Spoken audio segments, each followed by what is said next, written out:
Hey everybody, thanks so much for watching the Arkansas Gun Guy. Today, a close-up look or side-by-side comparison of two of the smallest guns in the world. At least the two smallest firearms on Sig Sauer's lineup right now. The P938 and the P365. A couple of micro compacts, I call them. I think they're called subcompacts on the Wikipedia. But again, two super concealable firearms that are very similar in size, but have lots of differences, and I thought we'd take a look at this side by side. I thought it'd be an interesting comparison. So if you have experience with either firearm or both firearms, please sound off in the comments because people researching either model actually find value in your comments. So appreciate you watching and appreciate you giving feedback to anybody researching these guns. So I'll kind of do a side by side, talk about the specs and history, and look at the features of each. And I'll start with the 938 because honestly, we'll do a side-by-side comparison first, sorry. Lengthwise, they're all very similar. 3-inch barrel, 3.0, 3.1-inch barrel. So barrel slightly longer on the 365. Overall length, although with a longer barrel, this guy is actually shorter at 5.8 inches versus 5.9. And I assume it has to do with the beaver tail here because they're pretty much identical in length when you look at them with your naked eye. Width-wise, very similar as well. 1.06 inches on the 365 and 1.1 inch on the 938. Personally, I think the 938 feels smaller, at least in the grip. This is a single stack versus a staggered stack magazine here. So I think it feels smaller or feels thinner on the 938. My wife with smaller hands loves this one better, just the feel of the 1911 type frame for single stack. Height-wise, they're almost identical in height as well, and it's a bad angle, but they're pretty much the same height. So again, very, very similar in size.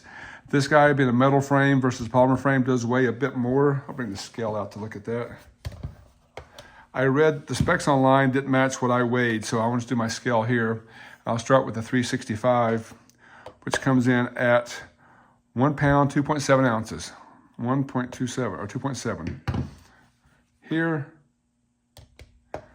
we are at 1 pound, 3.6 ounces. So slightly heavier, but not a lot for a metal framed firearm. So thought that was pretty interesting that even though it's metal frame, they weigh pretty much the same. The big difference in these guys is capacity. Again, the 1911 style 938 here is a single stack 9mm that holds 7+1. The big evolution that happened with this 365 is that it holds actually 10+1 in the same compact size frame. So super revolutionary in the fact that they figured out a way to squeeze that much more holding capacity into such a small frame. And that's what makes the 365, I think, pretty special. However, this guy did not make it irrelevant because this guy was actually introduced in 2011. It came first in SIG's lineup. This actually is an evolution of SIG's P938, a little miniature single stack chambered in 380. That gun came out in 2009, but 2 years later, 2011, they introduced that model in 9mm, the 938. And again, they offer multiple variations of this firearm, standard black nitride finish with the rubber grips. This is the Legion finish, which has a different finish here, different side panels and different sights. But they offer every year special editions of these, and they've continued to sell since 2011. And again, fantastic small firearm that's easy to shoot and has 7+1, lots of rounds. It did great. But then in 2017, the 365 was introduced and set the world on its ear because, again, same size as this, but it's a striker fired gun, but it holds 10+1, so 3 more in the chamber. And that was pretty revolutionary. Now, the 365 has now evolved into multiple platforms. There's a 365X, which has a longer grip, 365XL that I also carry that has longer grip and longer slide, holds 12 and is a little easier to shoot. So again, and it's now evolved into the X Macro. There's tons of options of the 365. This has gone on to be one of the most popular guns in the world. But again, this guy still as relevant as ever. And I'll tell you, of all my YouTube videos, I get more positive feedback on the 938. This is a gun that people are very passionate about, and it is a fantastic shooter. Personally, when I shoot them both, they're both effective 7 yards and in. Beyond that, I'm not great with them. I do much better I shoot this guy fine, but I shoot this guy really, really well. And I think it's because the sights, which we'll look at, as well as the single action trigger. The trigger on this 938 is truly, really special, I think. So again, mentioned this is a polymer frame versus alloy frame here. Retail, they're all over the place. It's hard to get an accurate price comparison, but usually this 938 will be $100 to $200 higher than a 365. These guys are on sale all the time. There's multiple versions of them. And again, there's multiple versions of the 938 as well, but it is slightly more expensive. So I'll start with the 938 and just do kind of a walk around in case you don't know the firearm. Again, it's a single stack, holds 7 rounds, plus 1.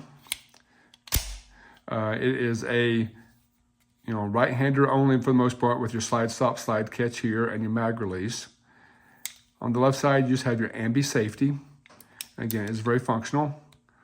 It's also actually very hard to actuate because I don't shoot this gun enough.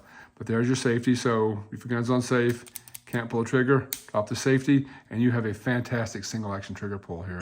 That's just, again, very 1911-esque. So love, love, love that. Just a great gun, great, feels great in the hand. My hands, I'm a size large glove, and I barely keep a pinky on here though. But I'll tell you, with the stippling on the back panel and the front panel, and these aggressive grip panels here, I've had no issues maintaining control of this firearm. So the extended beaver tail here, really haven't had much of an issue with slide bite at all. It just fits well in the hand. So fantastic firearm that I just love to shoot. Now, again, I talked about this is the Legion Gray finish. It's called Legion Gray. It looks green to me, but my wife tells me I'm colorblind. No pick rail on the bottom. So again, very traditional. You do have a little texturing underneath the trigger guard here. So I think that's nice detail, as well as just aggressive stippling here on the front and back strap. So, and you can change these panels out, but again, if I got the Legion, I'm gonna keep the Legion grips on there. The other thing that's very cool about the Legion version, at least, are the sights. Again, that trigger and these sights, I think, make me shoot this gun really, really accurately. So just a fantastic gun that wasn't killed by innovation. It was kind of an evolution of a little tiny miniature 1911 chambered in 9mm that came out over 12, 13 years ago, but still relevant today, even though this behemoth came along and kind of set the world on its ear.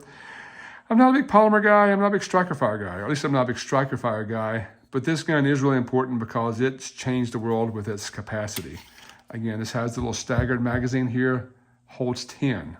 We'll look at the magazines side by side. You can see single stack of 7 versus a staggered stack of 10.